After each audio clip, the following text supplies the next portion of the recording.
pictures that I feel come alive in the land of Israel that ordinary people are performing. And I know they don't wake up and say, I'm going to fulfill Bible prophecy today. They're just doing what comes natural. But it's not possible that God's divine hand and divine plan is a part of making this all happen. Well, I'm going to become like the Israelis I've been speaking to and say, prove it. Show me some examples of biblical prophecies that you see having come true here in modern Israel. Well, my favorite passage is Ezekiel 36. This is a passage that's quite a long chapter where Ezekiel is looking at the land. He's in a way speaking for God, and God is lamenting over the barrenness of the land. He says, as the enemies came in and put up their gods in high places, that the land became deforested and absolutely a barren desert. And then it goes on, and he says, as he's speaking to the ground, that God has a favor upon this, and the Jewish people are going to come back to the land of Israel, and when they do, they will restore the ancient places, the ancient terraces. In fact, the cattle will walk on the hill, the ancient cities will be rebuilt, and that Israel will be, in fact, far more prosperous at any time in its history.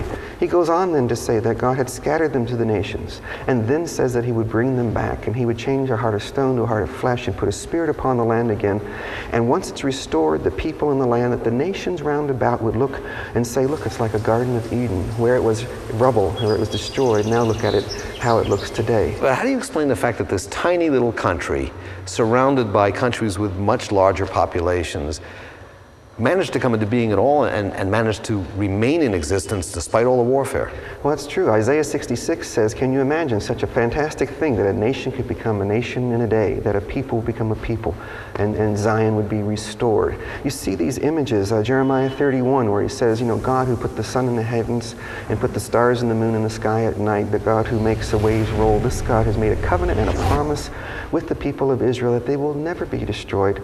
And we see the continuity of Jewish people throughout history, even though at all odds. And it's my belief that God has preserved the Jewish people as a nation and had intended, because he made a promise with Abraham, Isaac, and Jacob, that he would give them this land as an everlasting possession, and he confirmed it over and over again. But I see other passages. For example, Isaiah 35:1 says, the wilderness and the solitary place will be glad for them, the desert will blossom as a rose. And then the psalm says, the dews of Mount Hermon will water the hills of Judah. You know, this could be very poetic, or it could be very accurate. What we do see today, for example, is that the dew of Mount Hermon actually does flow into the Sea of Galilee, which then goes in the national water carrier and waters what? The hills of Judah. The Negev desert is a place of fruits and vegetables. One fact most people don't know is every day Israel exports 5 million fresh flower blossoms to flower markets around the world.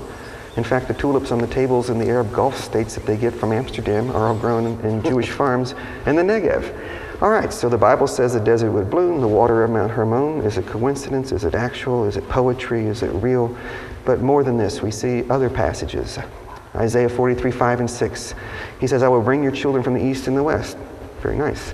He says, but I'll say to the north, give them up, and the south hold not back. And we stop and think of the last 130 years of history, and we find that Jews did come from the east and the west, but they were held as captives under communism in Russia, and then under Marxism down in Ethiopia.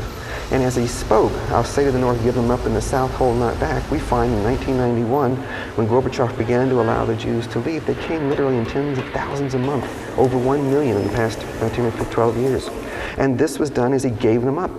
The south says, hold not back.